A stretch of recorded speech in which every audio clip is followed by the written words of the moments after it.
गवेषक इतिहास गवेषक सेवानिवृत्त प्रशासक तांकोपरी जड़े बाग्मी को आम पाइछु आम गहण पाइछु से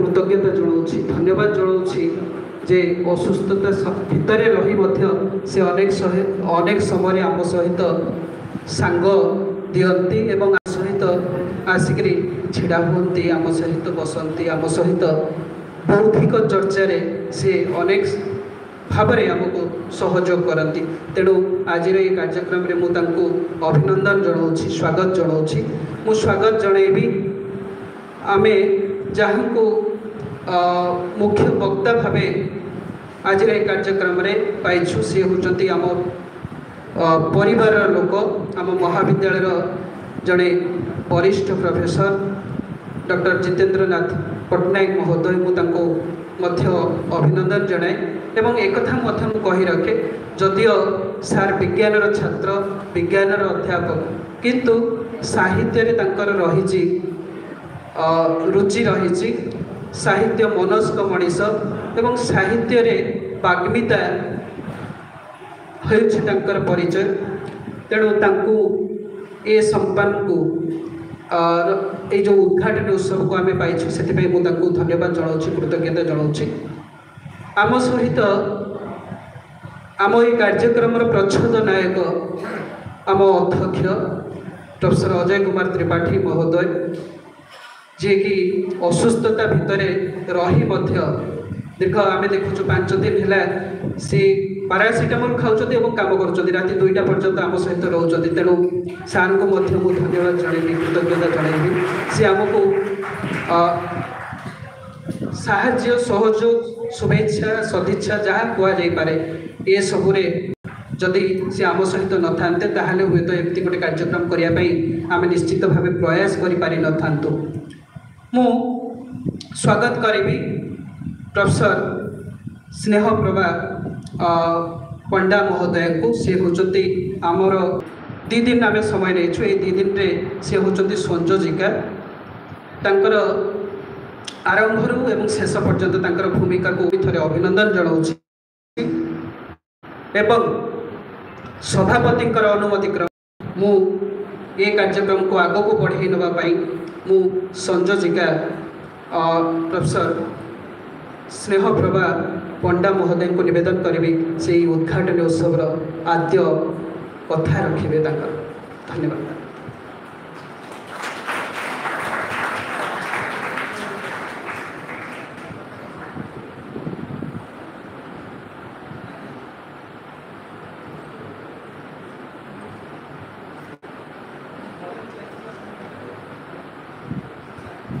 A very good morning to one and all present over here. Revered dignitaries on the dais, Sri Purnachandra Mahapatra, the chief guest of the inaugural session, Dr. Ajay Kumar Tripathi, President, as well as the Principal of SKCG Autonomous College, Dr. J.N. Patnaik, Chief Speaker of the session, esteemed keynote speakers of the morning, Professor Gurucharan Behera, Professor of English, Banaras Hindu University, Professor Rajasundar Mishra, Professor of Sanskrit, Utkal University, Dr. Sivaram Krishna Daryapudi, lecturer in Telugu, and Dr. Sarath Kumar Jaina, Professor of Odia, Vishwabharati University. The teaching and non-teaching staff of SKCG Autonomous College, honorable paper presenters, as well as participants from different institutions, research scholars, representatives of print and electronic media, and my dear students of language departments of SKCG Autonomous College. I extend a very warm welcome to you all to this 2-day national seminar on folk literature, or timeless expression of cultural distinctiveness, organized by IQAC in collaboration with language departments of English, Odia, Sanskrit, Hindi, and Telugu of SKCG Autonomous College. I feel very privileged on this occasion to share with you all that we have received a total of 125 papers from different parts of the country, thereby fulfilling the primary objective of intellectual discussion on the topic of the seminar. On this auspicious occasion, I take this opportunity to share a very brief introduction about folk literature. Folk literature, as we all know, is a part and parcel of the language and culture of any society. Folk literature, also called as folklore or oral tradition, is the lore that is traditional knowledge and beliefs of cultures having no written language. It is transmitted by word of mouth and consists, as well as in written language, of both prose and verse narratives, poems, songs, myths, dramas, rituals, proverbs, riddles, and the like. Folk literature is studied for its intrinsic merit and for enjoyment more as an independent literary journal. India is a country with tremendous cultural diversity. Each culture has its own knowledge system. Since independence, collection, preservation, analysis, and study of folk literature has received a lot of attention in all the major languages of India. Use of materials from folk literature for the purpose of instruction at various levels of education is also gaining popularity. In all available models of education, starting from teaching literacy to literature and other subjects, can make use of folk literature as a very powerful educational tool. In this two-day national seminar, different facets of folk literature will be discussed. The folk literature and culture of each language, I mentioned Odia, English, Sanskrit, Hindi, and Telugu, will be discussed separately. The views expressed in this seminar will throw a light on the topic and will definitely add to the intellectual discussion of the topic. I hope this will be a grand success, and I also hope that we will be able to sensitize the young minds of young researchers and students for preservation of our culture and taking forward the folk literature of our country. Thank you. Thank you.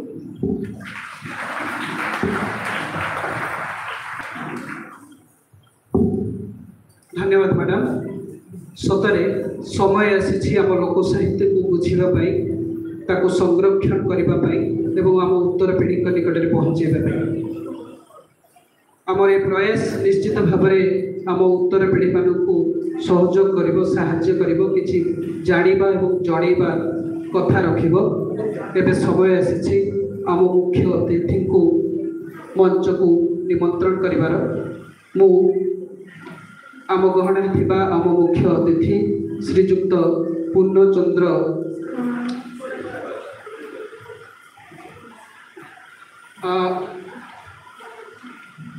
आमे शुणिबा कार्यक्रम टिके आमे बदले दो एवं आमे शुणिबा आमर मुख्य वक्ता प्रोफेसर जितेंद्र नाथ पट्टनायक महोदय को निवेदन करुच्ची सार तांकर कथा रखिए।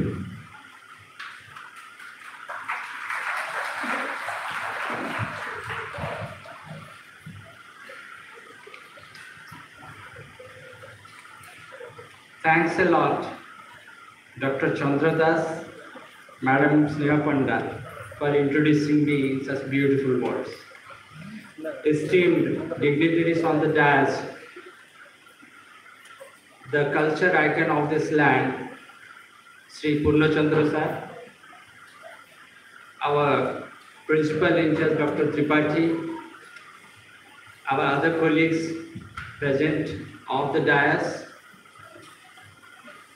erudite literature professors from different parts of the state as well as outside the state, and most importantly, my dear students. Of course, the welcome goes unsaid for the friends from press and other civil society members present over here. I have been given this heavy task. I would rather correct that not the chief speaker. I can never qualify to be chief speaker on a serious topic like this, especially because I am not trained in English literature or language. I come from science background, as already been told. Nonetheless, I show some interest to learn, so I will take this opportunity to learn many things from all the nice presentation that is going to be delivered this day and tomorrow also. But like a layman only, I will address this, so I may be pardoned for any mistake I commit here, for I have already started with the disclaimer, I am not trained in this.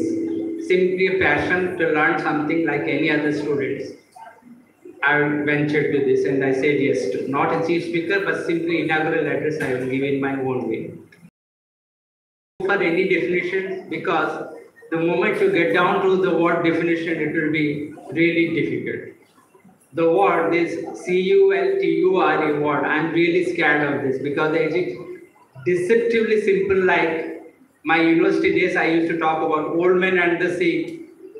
That 108 pages book is so deceptively simple. Culture is as difficult as the moment you start defining it.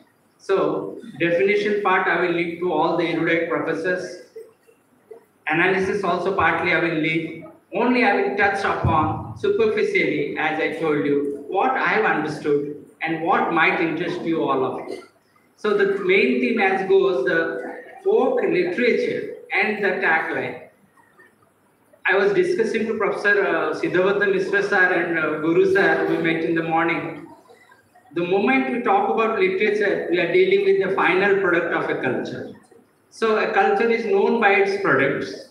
Nobody bothers about the processes and what are the initial ingredients and how it all started, because it's very difficult to go to the genesis.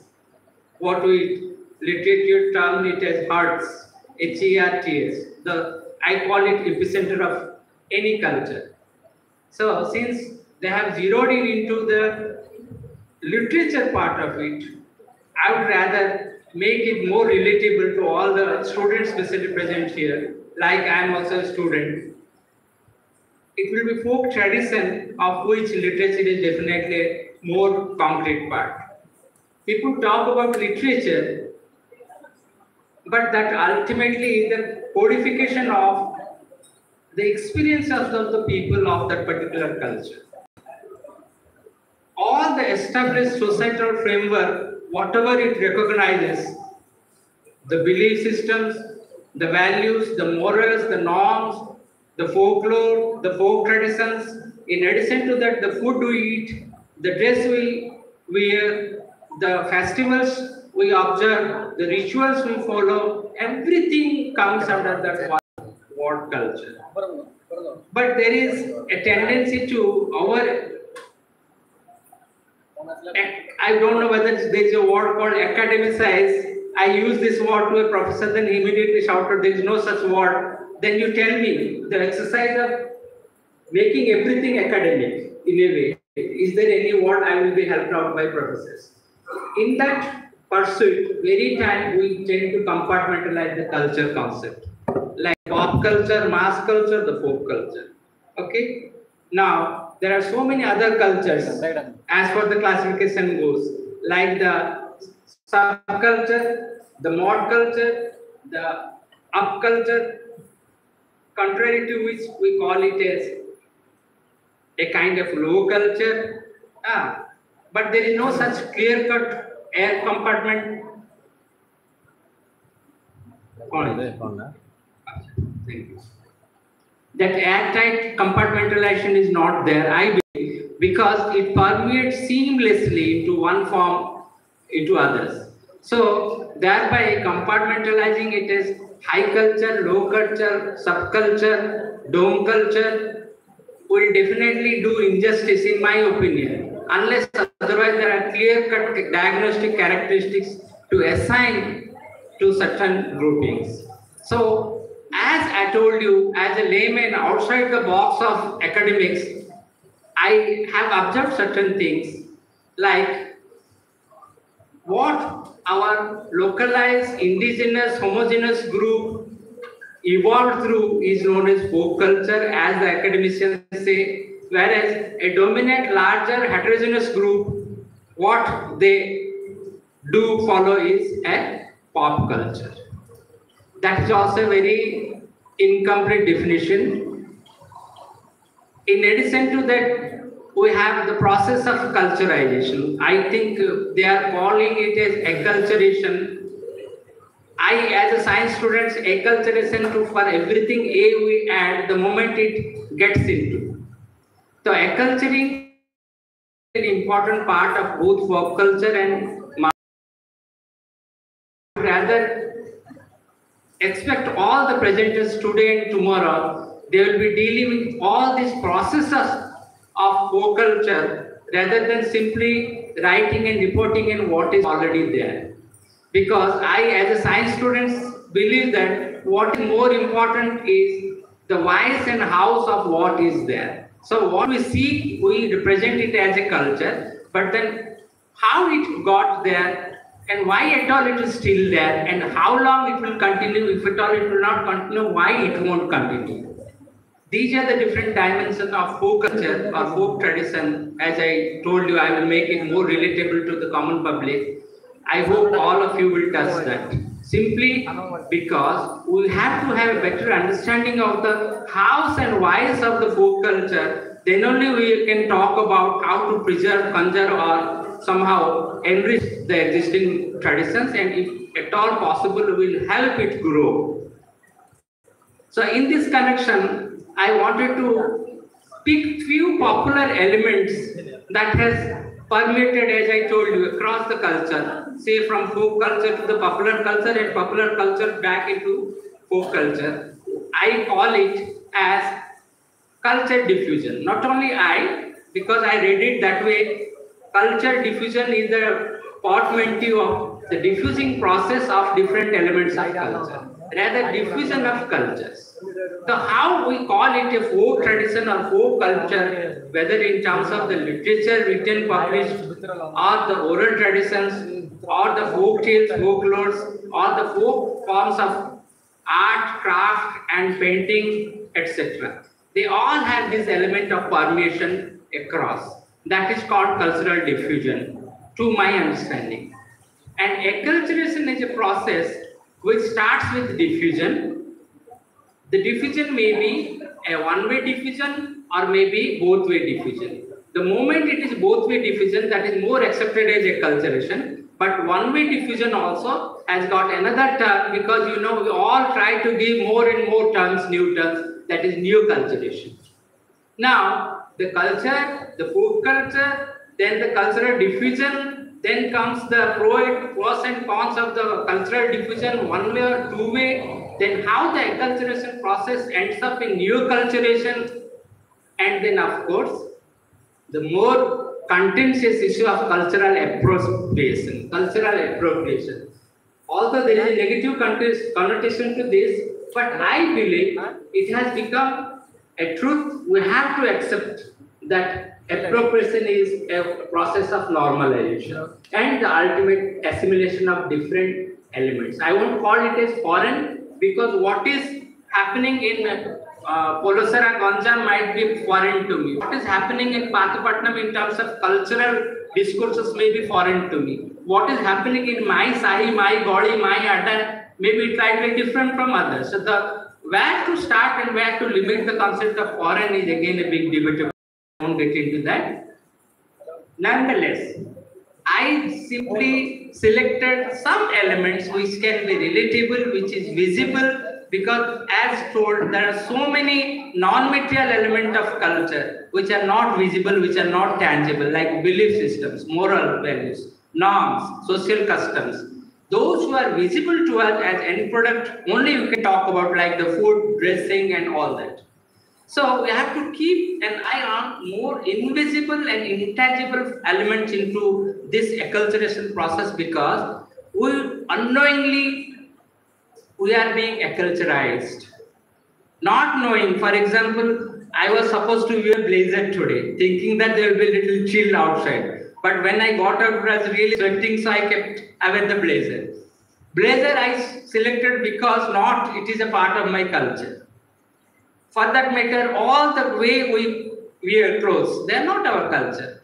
But definitely it is a part of some culture somewhere, even the folk culture. Blazer, not only city people wear blazer, rather it might have started somewhere in a heart, the epicenter of a folk culture somewhere, that gradually got into our culture, and we started assimilating and finally making it a part of our culture.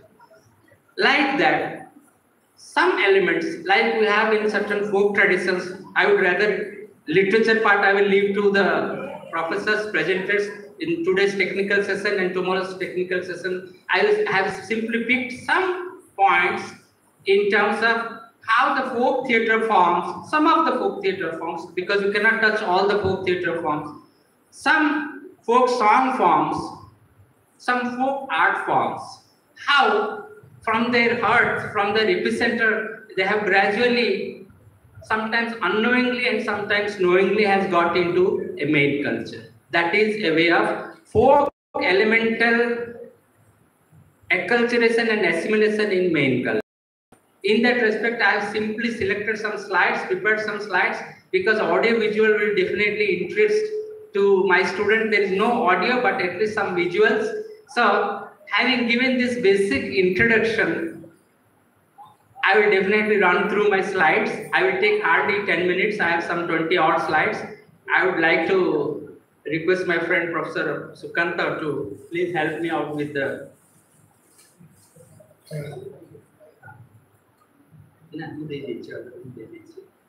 Okay, thank you. I request him to carry through the first 3-4 slides, because that I have already discussed, because I am not pretty sure whether I will be provided with PPT. So I prepared it orally for some time, so that okay, just carry through the slides. First, second, next. Okay, the objectives, as I told you, I will simply touch upon the complex structure and dynamics of folk culture. As I have already told you, it is too complex, too many contours, too many layers. Like as I told you, it is deceptively simple. You cannot just within a given period of time, and with my level of training, I cannot do justice to that. But still, then I simply uttered few words touching upon them to observe how contemporary certain elements has permeated into the so-called socio-cultural milieu that comes under folk tradition. Then, of course, the process of acculturation through neoculturation and cultural diffusion, finally cultural appreciation and assimilation. These are all processes unknowingly, unwittingly, who have accepted this. So, please, next slide. Okay, this one. Now, this picture, I found it very interesting. I don't know, many of you might have seen this, but then we will come to this picture at the end of my talk. Simply, I wanted to trigger your thinking process so that so many of you will come up with some answers. Okay, next please. Okay, these are all academic classifications. I would request to the slide. Okay, next please. Okay, this also I am discussed partly. Next please. The definitions of more or less are available on net. I have collected from internet only. Next page. Okay. Here I will try to give some. Here there are so many different kinds of food items which are popularly available in malls. Many of our young professors and students who are accustomed to this mall culture, super mall culture, and this burger pizza culture. Okay, they can get it. Many a time they don't realize that there are all elements permeated into our popular culture through this process of acculturation, neoculturation, and cultural appropriation. Next, please. Okay. Now, there is a map giving how a specific element, food item, a popular food item, spread across the globe, which the slow spread voluntary. The slow and voluntary spread of cultural traits are known as cultural diffusion, as I already told. Next, please. Okay, we all know many times we are taught about what culture are, what folk culture are, traditions are, and how they are dying. We start with Inca, Machu Picchu, and all such red Indian tribes and cultures, but we hardly ever touch upon our own culture. Because we talk about this, we simply reproduce what is already there in the literature. Of course, there are few those who go on field, they do the primary research and they report the primary recordings and readings of their observations. That is to be encouraged. And I am sure seminars and workshops like this enthuse the students especially to go for fundamental original research rather than simply following what is already there. Although I am myself doing them because I am trained in that. Next page. Okay, I was telling many of such the Red Indian tribes, we see them, but we see them losing their all original elements, cultural, folk cultural elements. Now, many of our friends, students belong to some of these cultures, but the language they use, the study they do through the language, the way they dress up, everything has changed. What is that change? That is an enforced change, accidental change, or a voluntary change. I have already discussed. So long as it is voluntary, then it is cultural diffusion and acculturation. But the moment they feel forced to get into these kind of habits, then that is again new culture. So we leave that in our day-to-day life, how so many foreign elements get assimilated. Sometimes voluntarily, sometimes accidental, and sometimes enforced. Next, please. Okay, these are the definitions. In a way, I have already touched. Next, please. I don't want to make it very boring and too highly academic because there are so many deep researchers are there. I would rather listen to them. That's why I made it as simple as possible so that it will interest the common. Next, please. Okay, this is. Many times there is a in my university days, one sociology department professor she shouted at the student, "Uncultured fellows, get out of my class." So, luckily or unluckily, I was present in that class. In my university days, I was English literature classes, sociology and psychology classes also, because I had some inclination in English in those subjects. Then the student shouted, "Madam, what is uncultured with toilet?"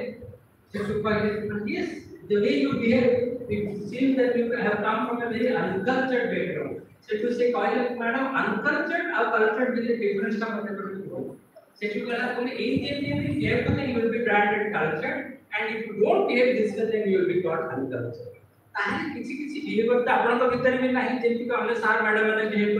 So can I call you back as uncultured? No, there is a difference. You see, now you have come to the point. You need my class. You come to the class at that time, move say class to move say then they started acting. PG level and the pillar professor in the banter column. There is definitely no animosity, but then they engage in that kind of event. So to say, call it uncultured. Acha, ठीक है. No, तुमको uncultured will call me, but some elements which is expected of a culture you come from, they are not like this and that. आपण केमती assess करबे सेटा मो भितर नाही बोली, maybe in this time of our in the classroom I didn't express that. Maybe it is there with me, maybe I come up with that behavior with somebody else outside the classroom. ताले ठीक अछि. ताले तमे माने सब हला जो माने ए बळे बिहेव करतो सेमान सब coming from subculture. ना से प्रथमे कहले inferior culture. म कहले से पिला कहले मैडम केमती करे आपण superior inferior classification करिवे. Can you really give the diagnostics of how you count someone as superior and someone as inferior? Said to okay. Say कहले okay, I will come up with the note next time. Then तापरे कहले ताहले आपण हमको गोटे culture बसांती madam. से ठीक अछि. से मजारे कहले then you belong to a subculture. Said to madam ताहले कोन you belong to a dom culture माने dominating culture. Said to dominating is not a very positive connotation. Said to no. You see, there are all different process of culturalization or culturation, which you call it as acculturation. You will definitely get to know all these once you get into that. मु पछरे सुनियो को पाली madam medicine square rho PhD करके आसीथिले से Machu Picchu civilisation गोटे angle रे से PhD करथिले तो I don't discount her knowledge and her academic rigor and expertise, but then how narrow understanding we have about culture and forget about folk culture. Okay, now that is precisely I was wondering what the product I am, whether I am the product of the folk culture or I am a product of the pop culture, mass culture, or I am a product of the mixture of all these cultures. If mixture, then how come I lost all my folk culture ingredient in me? I have been dominated and subsumed by the dominant culture. Then finally I got no answer. As I told you, there are so many layers and contours. It's such a complex dynamics. I would never say culture is a static thing so that you can write papers on that, only getting some inputs from some culture, because many culture, as I told you, they are dying about their customs and the cultural products finally what we mean. So that is how the first one is a bindi. Okay, the madam then told that bindi is a symbolic, as I told you, an established symbolic framework re jo sabu traditional customs ase taku ame culture boli kahiba. In that sense, bindi can be a representative of or metaphor of a culture. Then many people, they don't wear bindi, they wear tikili, sometimes they don't wear anything. So that also not a part. But then you can surely say that bindi can come under some kind of culture, because even in folk culture also these days, the kind of tattooing they are doing, which have been copied by the popular culture. Sometimes you might have seen there is a permanent bindi here, they have tattooed Utti Diyanti. So that is a kind of bindi. Of course, that is not necessarily bindi, but it definitely serves for a bindi. Okay. So what is a costume? What is not a culture, neither a custom, and what can safely be passed for as a culture? It's a very easy representative image. That's why I got it. Next, please. Okay. Now, as I told you, confining the folklore, the folk tradition to only literature will definitely be very academic, very intensive for a commoner like me.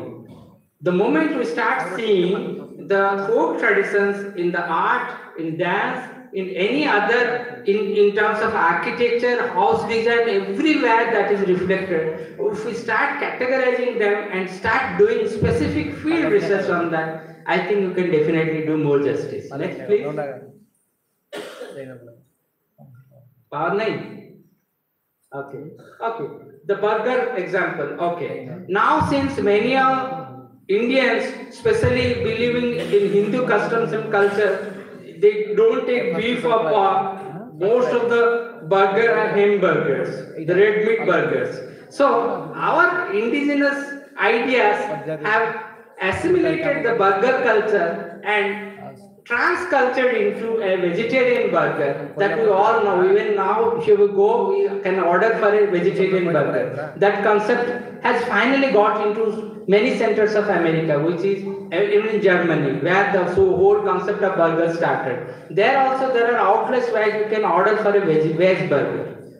And this vegetarian burger culture has so much permeated into Western culture that almost all burger outlets, they have a counter serving veg burger. That can be an example of how cultural diffusion takes place, how ultimately it is assimilated through appropriation. Next slide, please.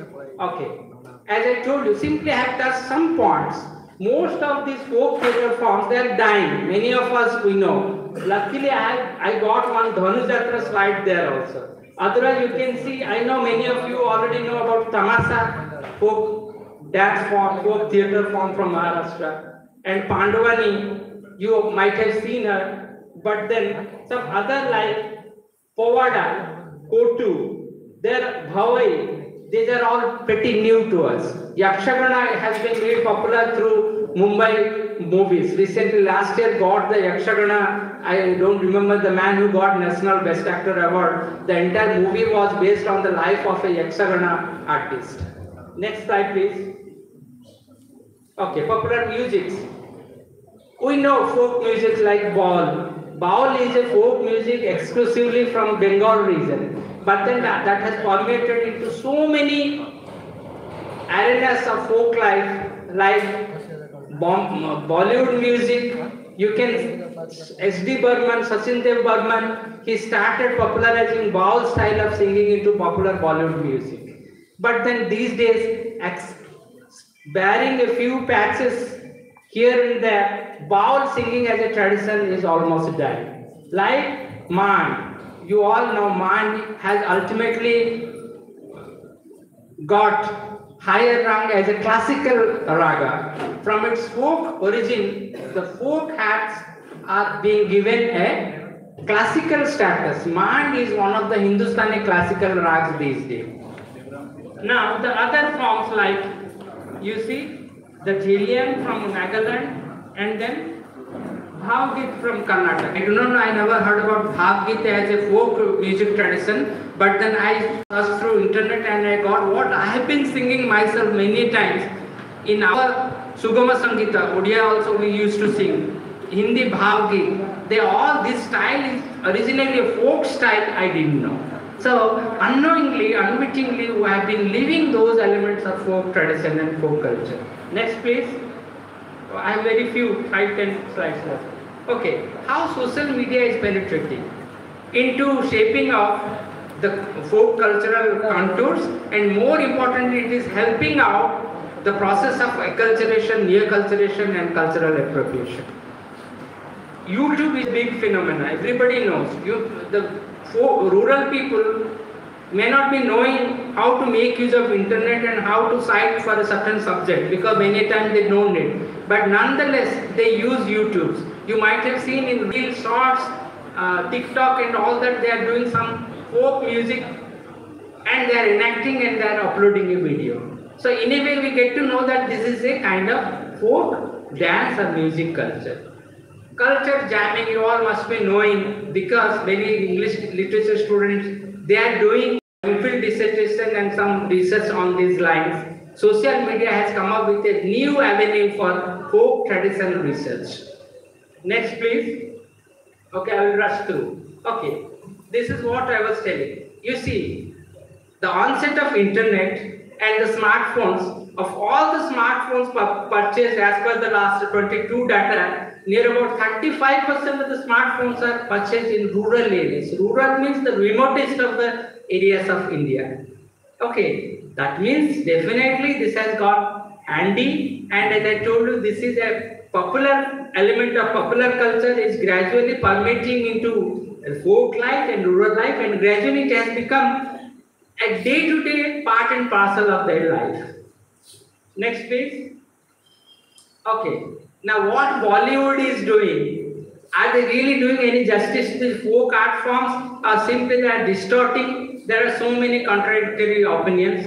Folk tradition experts like some of you people might do better analysis of that, but somehow I don't find them very palatable. In the name of folk art, what they are doing more distortion rather than justifying the folk art form. When they are doing that, like Yakshagana, that title movie I'm forgetting last time, Kantara, yes, thank you ma'am, Kantara movie. They have genuinely tried to portray what the elements of Yakshagana as a folk art form and how it is getting permeated by the negative connotation of cultural appropriation and a forced assimilation of that culture in popular culture. Likewise, I have, you see, some of you might be knowing Ghumar in Rani Padmavat.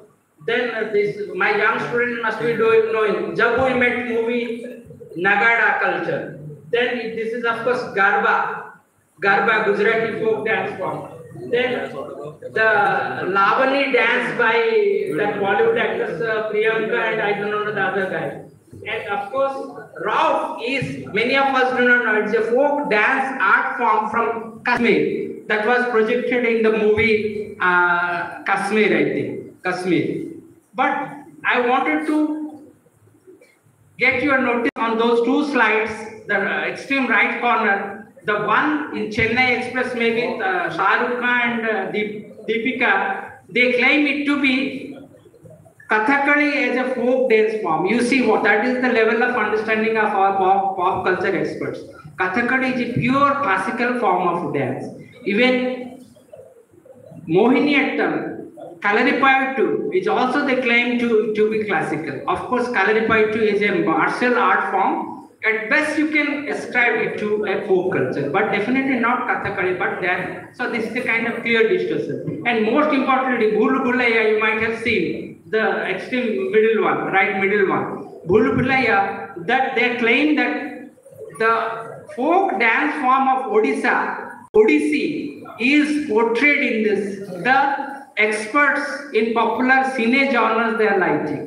Because we are Odias, many people, those who know something about Odissi dance form, they know Odissi dance is not a folk dance form. Maybe it has got folk dance roots, but then right now it is a recognized, world-recognized classical dance form, Odissi. But the mudras, the bhangis, that somebody who have got little training in Odissi dance can say that everything is wrong and distorted in that one form. Okay, now next slide please. Only 2-3 more I think left. Okay, this is a repetitive image I got given you how popular architecture, our home interior decoration is being influenced by these popular elements across culture. The one you see the above, it is a very elegant city dwelling room or living room wherein you have very sparsely displayed cultural motifs.